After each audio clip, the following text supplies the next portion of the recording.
All right, everyone, welcome back into CIO Insight here on thepulsenetwork.com. I am Tyler Pyber. Now, we're going to be talking about innovation, and we're going to be talking about innovation within your IT teams. And of course, to do that, we welcome in the editor-in-chief of CIO Insight, Susan Nunziata. Susan, it's been a week. How have you been? Great, Tyler. How are you? I am doing very well, thank you. So innovation's one of those things that everyone agrees that it's a good thing. But how do you actually go about from taking this concept of innovation to actually come up with, steps that you can do with your team to make them more innovative? Well, I think there's a couple of approaches, and one of the most important things is to really encourage and reward risk.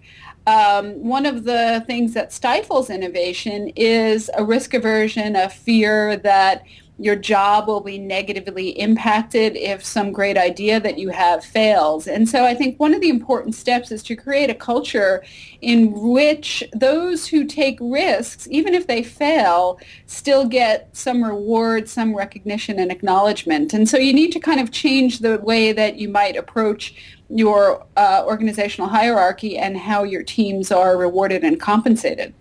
Susan, I'm curious. I mean, whenever someone talks about innovation, I always find that it seems to me that when you're in the place of work, you're kind of static. You feel like you're there, you go to work, you do your job, you go home.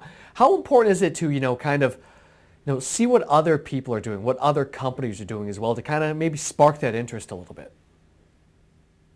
That is absolutely essential. It's one of the keys. I think keeping a broad open mind and a natural level of curiosity and encouraging that across your teams is absolutely essential so that you can look to how innovative practices work in other organizations. And maybe not all of those things will work for you, but if you can implement some of those tools and some of those practices, then I think you'll be ahead of the game. And everyone wants to stay ahead of their competition. And so the best way to do that is through innovative practices and policies that encourage out-of-the-box thinking on your teams.